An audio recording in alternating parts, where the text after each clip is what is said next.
Hello, welcome to my channel. Some of you may be here from my Bookstagram or my Substack, both of which I'll have linked below. And if you are, then I wanted to say hello and welcome. And thank you for making the journey to be here while I start this new chapter. I've always wanted to start a YouTube channel. It's been a dream of mine for a very long time. And I've always wanted to share the things that I love with those who are kind enough to listen. So I'm very excited and I hope you give me grace, and yeah, I'm really excited to be here with you. To expect from this channel and from me book reviews, book recommendations, maybe even film reviews, also maybe sort of video essays or whatever philosophical thing I'm thinking about at the moment.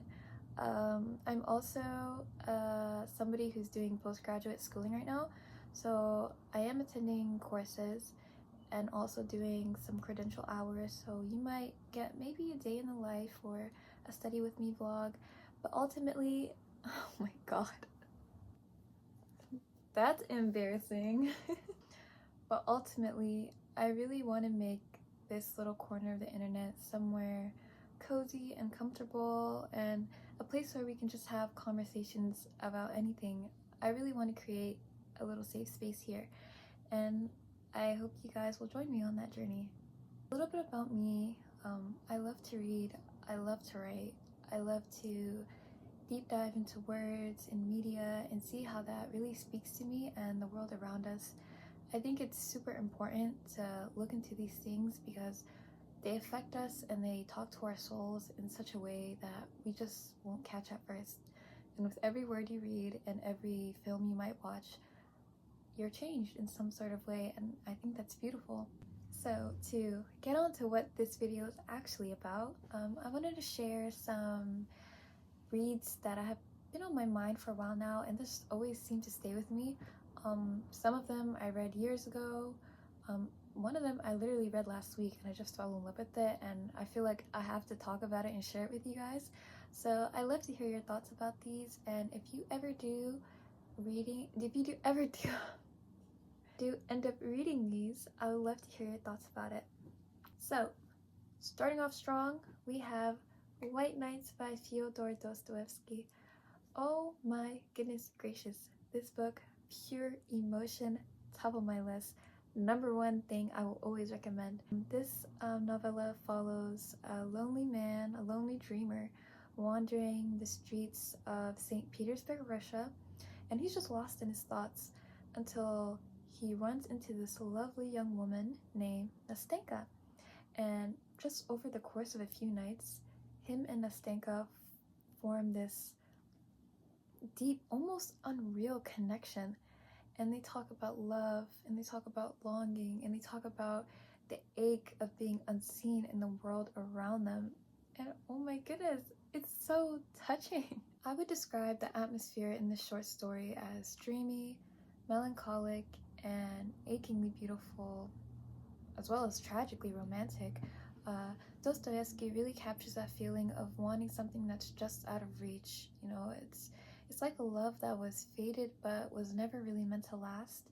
And if you're feeling nostalgic for something that never really happened, or hungry for something you've never tasted, or missing someone you've never even met, then I think this book is it.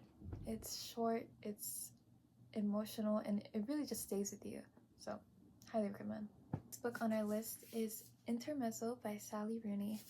So this book follows two brothers, Ivan and Peter, who have just lost their father, and their relationship is pretty complicated. There's a lot of tension, unspoken emotions, and just this push and pull between closeness and distance. And as they navigate their relationship as brothers, as well as the grief of their father, we also get to see into the scope of their romantic relationships and their own personal struggles.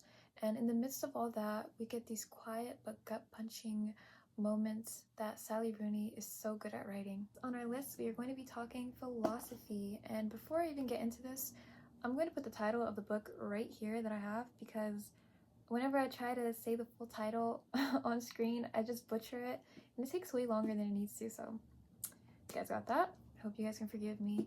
But yeah, in this edition that I have, it follows the Apology by Plato, where Socrates is defending himself before his execution, the golden sayings of Epictetus, which follows a former slave turned philosopher who preaches about resilience and self-mastery, and the meditations of Marcus Aurelius, my least favorite, that follows the personal reflections of a Roman emperor who's trying to stay grounded in the crazy world around him.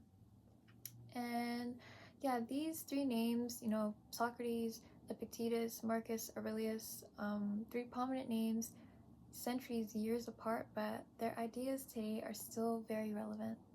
These sayings and these teachings, they dive into how to live well, how to face your personal challenges, and how to really stay true to yourself. And this is regardless of whether you're a king or just an ordinary person. And one thing that I always say about philosophy is that it's not something that's just meant to be read, it's something that's meant to be lived. So if you've ever been interested or curious about Stoicism, or really just want to rethink your perspective in life, then this is for you. The last book that I have for you guys today is Song of Solomon by Toni Morrison. And this was actually the first book I read this year and my first 5-star read of this year. So I got pretty lucky, and I just loved it so much that I felt like I had to share it with you guys. So this story follows Macon Milkman Dead, and he's somebody who's pretty untethered from his roots, I would say. And one day he kind of realizes that he doesn't know who he is. He grew up pretty privileged. He grew up kind of doing whatever he wanted, but at the end of the day, he was just disconnected. So one day he ends up going on this huge journey, and it starts from Michigan, where he was born and raised, and he goes down to the deep south. And it's there that he starts to uncover family secrets and lost history and just the power of names. And the one thing that I love so much about this read is that Morrison, she's not just going to tell you a story, she's going to weave so many different things into it. So there's folklore, and there's a myth, and there's history, and all of it coming together is just so rich and gripping. So if you're looking for something that discusses identity and freedom and flight, and if you want something that's going to leave you changed from the moment you open the first page, then I highly recommend this book. It's really just that good, and I'm so glad I found it. And that's all I have for you guys today. Thank you so much for staying to the end, if you did, and if you didn't, I probably would still say thank you.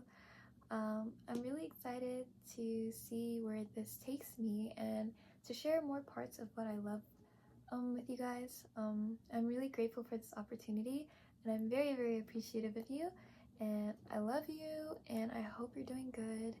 And yes, I'll see you next time. Bye.